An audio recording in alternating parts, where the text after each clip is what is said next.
Hello friends, once again welcome back to my channel. ತಮಗೆಲ್ಲರಿಗೂ ನನ್ನ ಚಾನಲ್ಗೆ ಸುಸ್ವಾಗತ. ಈ ದಿನ ನಾವು ಇಂದಿನ ವಿಡಿಯೋದಲ್ಲಿ ಈ ದಿನ ಅಷ್ಟೇ ನಡೆದಿರುವಂತಹ ಕರ್ನಾಟಕ ಟೆಟ್ ಈ ಒಂದು ಪರೀಕ್ಷೆಯ ಪೇಪರ್ 1 ಭಾಗದ ಇಂಗ್ಲಿಷ್ ಪ್ರಶ್ನೆ ಪತ್ರಿಕೆಯನ್ನು ವಿತ್ ಫುಲ್ ಎಕ್ಸ್ಪ್ಲನೇಷನ್ ಅನ್ನು ನೋಡೋಣ. ಸೊ ಏನಕ್ಕೆ ಆನ್ಸರು ಅಂತ ಹೇಳಿಬಿಟ್ಟು ಸೊ ಫ್ರೆಂಡ್ಸ್, ನಾನು ಆಲ್ರೆಡಿ ಕನ್ನಡ ಒಂದು ವಿಷಯಕ್ಕೆ ಸಂಬಂಧಿಸಿದ ಒಂದು ವಿಡಿಯೋನು ಸಹ ಮಾಡಿದ್ದೀನಿ, ಕನ್ನಡ ಕ್ವಶನ್ ಪೇಪರನ್ನು ಸಾಲ್ವ್ ಮಾಡಿ. ಸೊ ಇದು ಇಂಗ್ಲೀಷ್ ಕ್ವಶನ್ ಪೇಪರ್ ಆಗಿದೆ. ಸೊ ಬನ್ನಿ ನೋಡೋಣ. ಪಾರ್ಟ್ 2 ಲ್ಯಾಂಗ್ವೇಜ್ ಟು ಇಂಗ್ಲೀಷ್ ಅಂತ ಹೇಳಿಬಿಟ್ಟು ತೊಗೊಂಡಿರೋದು. ಸೊ ಮೊದಲನೇದಲ್ಲಿ ಇಲ್ಲಿ ಕೊಟ್ಟಿದ್ದಾರೆ, read the given passage and answer the questions. Question number 31 ಇಂದ 38ವರೆಗೆ ಇಲ್ಲಿ ಒಂದು ಪ್ಯಾಸೇಜನ್ನು ಕೊಟ್ಟಿದ್ದಾರೆ. ಸೊ ಪ್ಯಾಸೇಜ್ ತುಂಬ ಚೆನ್ನಾಗಿದೆ. ಒಂದ್ಸಲಿ ನೀವು ಇವತ್ತು ಬರೆದು ಬಂದಿದ್ದೀರಾ, ನಿಮಗೂ ಗೊತ್ತುಂಟು. ಸೊ ಮೊದಲನೇ ಪ್ರಶ್ನೆ, in the passage the real fools are king and queen, king and soldiers, king and farmers, king and minister. So ಫಸ್ಟ್ನೇ ಲೈನಲ್ಲೇ ಇದೆ, the kingdom of the fools, both the king and ministers were idiots. Idiots, nothing but fools. Okay.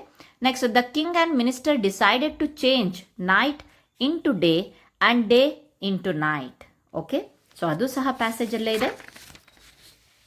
So next ಪ್ರಶ್ನೆ, they order that every one should be awake at night. ರಾತ್ರಿ ಹೊತ್ತು ಎಚ್ಚರವಾಗಿರಬೇಕು ಅಂತ ಹೇಳ್ಬಿಟ್ಟು order ಮಾಡ್ತಾರಲ್ವಾ. So they all went to bed as soon as the sun came up. ಇಲ್ಲಿ direct ಆಗೇ ಇದೆ, ಅದನ್ನ ನೀವು ನೋಡಿದ್ರೆ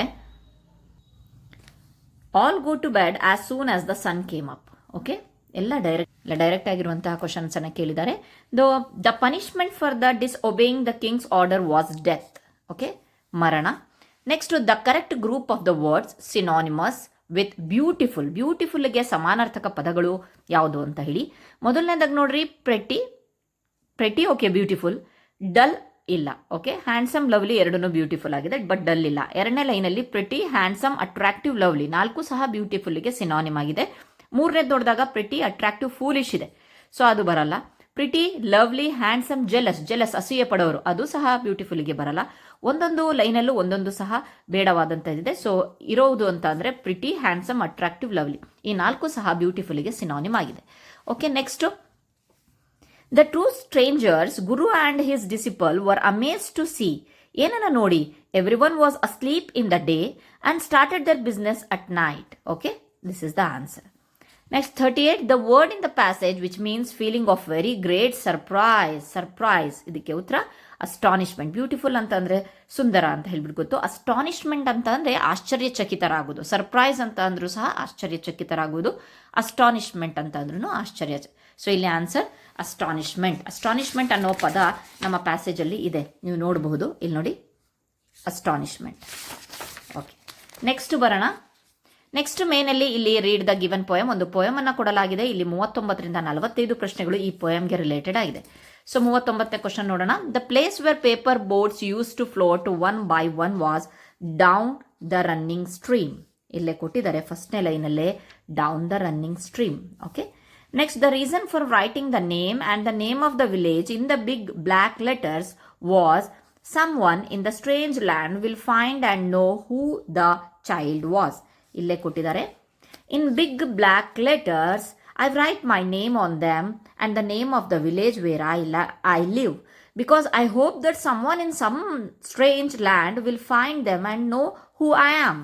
okay, so next 41 question, day by day I float. ಇಲ್ಲಿ ಪೋಯಮ್ ಅನ್ನು ಕೊಟ್ಟಿದ್ದಾರೆ. ಫಸ್ಟ್ 4 ಲೈನ್ಸ್ ಅನ್ನು ಕೊಟ್ಟಿದ್ದಾರೆ. The rhyme scheme of this poem ಅಂತ ಕೊಟ್ಟಿದ್ದಾರೆ. ಸೊ ನಾನು ABCD ಅಂತ ಹೇಳಿಬಿಟ್ಟು ಹಾಕಿದ್ದೀನಿ.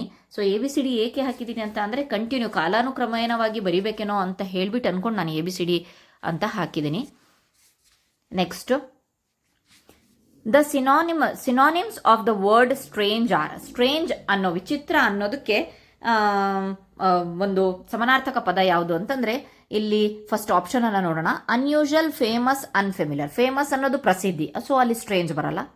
ಅನ್ಯೂಶುವಲ್, ಸರ್ಪ್ರೈಸಿಂಗ್, ಲವಿಂಗ್ ಅನ್ನೋದು ಸಹ ಅದನ್ನು ಬರಲ್ಲ, ಪ್ರೀತಿ ಪಾತ್ರನಾಗಿರೋರು. ನೆಕ್ಸ್ಟ್, ಸ್ಟ್ರೇಂಜ್ ಹೇಗಾಗ್ತಾರೆ, ಪ್ರೀತಿ ಪಾತ್ರನಾಗಿರೋರು ಅಲ್ವಾ. Unusual, unfamiliar, strong. Unusual okay, unfamiliar okay. Strong, ಶಕ್ತಿಯುತವಾಗಿರೋರು, ಸೊ ಅದು ಬರಲ್ಲ. Next 4th one is the answer, unusual, surprising, unfamiliar. So ಗೊತ್ತಿಲ್ಲದವರು. Okay, next,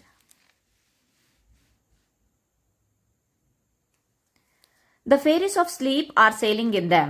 The correct figure of the speech in the line is simile, metaphor, personification, alliteration. The answer is personification. Personification ಅಂತಂದ್ರೆ ಗೊತ್ತು ನಮಗೆ, it's a figure of speech where human qualities are given to inanimate objects or the abstract ideas ಅಂತ ಹೇಳ್ಬಿಟ್ಟು. ಇಲ್ಲಿ fairies of the sleep are described as sailing ಅಂತ ಕೊಟ್ಟಿದ್ದಾರೆ.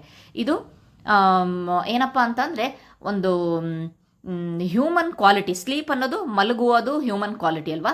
So ಅದಕ್ಕೆ ಇನ್ಆನಿಮೇಟ್ object ಅಥವಾ ಅಬ್ಸ್ಟ್ರಾಕ್ಟ್, ಅಲ್ಲಿ ಯಾವುದೇ ಫೇರೀಸು ಅಥವಾ ಯಾವುದೇ ಫೇರೀಸ್ ಅನ್ನೋರು ಬರೋಲ್ಲ ಕೆಳಗಡೆ ಅನ್ನೋದು ಒಂದು ಇನ್ಆನಿಮೇಟೆಡ್ ಆಗಿರುತ್ತೆ. ಸೊ ಅದಕ್ಕೋಸ್ಕರ ಇದನ್ನು ನಾವು ಪರ್ಸಾನಿಫಿಕೇಶನ್ ಅಂತ ಹೇಳ್ಬಿಟ್ಟು ಫಿಗರ್ ಆಫ್ ಸ್ಪೀಚ್ ಅಂತ ಹೇಳ್ತೀವಿ. Next, the special gift sent by the poet was shiuli flowers. Next, the child dreams that fairies of sleep ಏನು ಮಾಡ್ತಾವಂತೆ, carry dreams in paper boards. ಅವರು ಡ್ರೀಮ್ಸ್ ತೊಗೊಂಬರ್ತಾರೆ ಅಂತ ಹೇಳ್ಬಿಟ್ಟು ಆ ಚೈಲ್ಡು ಆ ರೀತಿಯಾಗಿ ಕಲ್ಪನೆಯನ್ನು ಮಾಡಿದೆ. ಸೊ ನೆಕ್ಸ್ಟ್ ಪ್ರಶ್ನೆಯನ್ನು ನೋಡೋಣ. When did India become free? The above sentence should end with comma, full stop, question mark, and exclamatory mark. ಇಲ್ಲಿ WH ಕ್ವಶನ್ ಇದೆ, WH ವರ್ಡ್ ಇದೆ ಅಲ್ವಾ, ಸೊ ಕ್ವಶನ್ ಮಾರ್ಕ್ ಬರುತ್ತೆ. Okay, the word wheel collocates with, collocates ಅಂತ ಹೇಳ್ಬಿಟ್ಟು ಗೊತ್ತು, wheel chair, wheel bus, wheel car, wheel table ಎಲ್ಲ wheel chair ಜೊತೆಗೆ ಕಾಲೋಕೇಟ್ ಆಗೋದು. So wheel chair as the answer. Next, they are good players. The correct question tag to be added to the given sentence is aren't they? Aren't they? Okay. Next, 49. The new knife was sharp, but the old one was. ಇಲ್ಲಿ opposite word sharp. The old one was blunt. Sharp, blunt ಅನ್ನೋದು ವಿರುದ್ಧ ಪದ ಶಾರ್ಪಿಗೆ. Okay, next ನೋಡೋಣ. The correct suffix to be added to the word kind to make it a noun is.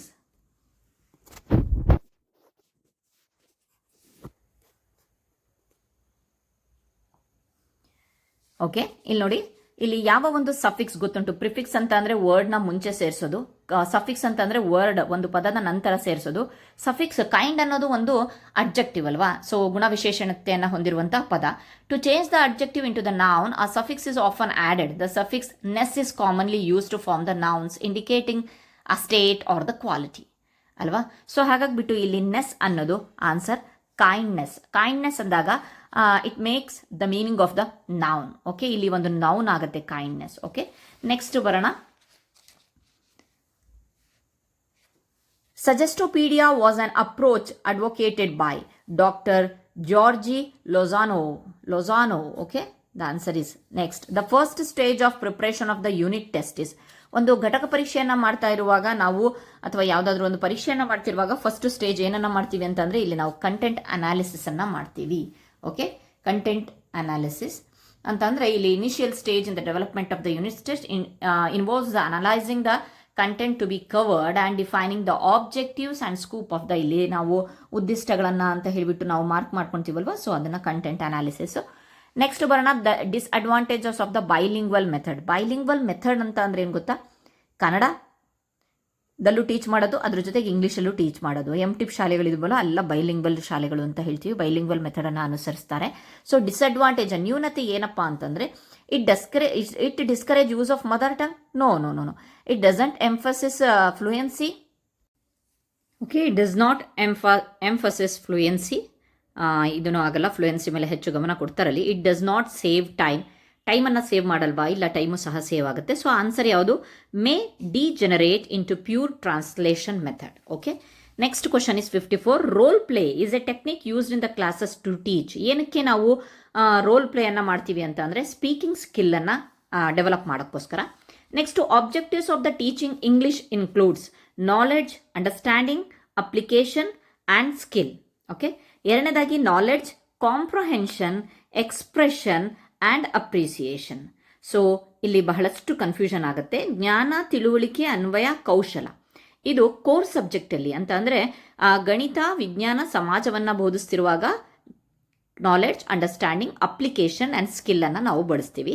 ಅದೇ ನಾವು ಭಾಷೆಯನ್ನು ಬಳಸ್ತಿರುವಾಗ English teach ಮಾಡಬೇಕಾದ್ರೆ ನಾವು ನಾಲೆಡ್ಜ್, ಕಾಂಪ್ರಹೆನ್ಷನ್, ಎಕ್ಸ್ಪ್ರೆಷನ್ ಮತ್ತು ಅಪ್ರಿಸಿಯೇಷನ್ ಅಂತ ಅಂದರೆ ಪ್ರಶಂಸೆ. ಸೊ ಇದೆಲ್ಲ ಒಂದು ಆಬ್ಜೆಕ್ಟಿವ್ಸು ಇಂಗ್ಲೀಷಲ್ಲಿ ಬರುತ್ತೆ. ಸೊ ನೆಕ್ಸ್ಟ್ ನೋಡೋಣ. Learners good at graphic organising, photography, map drawing and using mind maps have ಎಂಥದ್ದು ಅಂತಂದರೆ spatial intelligence. Okay, spatial intelligence is the answer. The word here and near represent a speech sound. ಇಲ್ಲಿ sound ಬಗ್ಗೆ ಮಾತಾಡಿದ್ದಾರೆ. The answer is this one. Next, according to Richard and Rogers, the following best describe the approach in their model of language teaching and methodology. The answer is the underlying theory or beliefs about language and language learning. Okay, 59th question. The teaching method emphasizes physical movement in response to commands in the target language is called total physical TPR ಅಂತ ನಾವೇನು ಹೇಳ್ತೀವಲ್ಲ ಅದನ್ನ total physical response ಅಂತ ಹೇಳ್ತೀವಿ. Next last question is one of the characteristic of the audiolingual method is. ಏನು audiolingual method ಒಂದು ಗುಣ characteristic ಏನಪ್ಪಾ ಅಂತಂದ್ರೆ ಅದು frequent pattern drills and repetition. Okay, ಅದಕ್ಕೋಸ್ಕರ ಯೂಸ್ ಮಾಡ್ತಾರೆ. ಸೊ ಐ ಹೋಪ್ ನಿಮಗೆ ಈ ಒಂದು ಇಂಗ್ಲಿಷ್ ಪ್ರಶ್ನೆ ಪತ್ರಿಕೆಯನ್ನು ಬಿಡಿಸಿರೋದ್ರ ಅರ್ಥ ಆಗಿದೆ ಅಂದ್ಕೊಂಡಿದ್ದೀನಿ. Thank you. ನೆಕ್ಸ್ಟ್ ವಿಡಿಯೋದಲ್ಲಿ ನೀವು ನೆಕ್ಸ್ಟು ಒಂದು ಕಂಟೆಂಟನ್ನು ನೋಡ್ತೀರಾ. ನೆಕ್ಸ್ಟ್ ಕ್ವಶನ್ ಪೇಪರನ್ನು ನಾನು ಬಿಡಿಸೋಕ್ಕೆ ಪ್ರಯತ್ನ ಪಡ್ತೀನಿ ವಿತ್ ಎಕ್ಸ್ಪ್ಲನೇಷನ್. Thank you.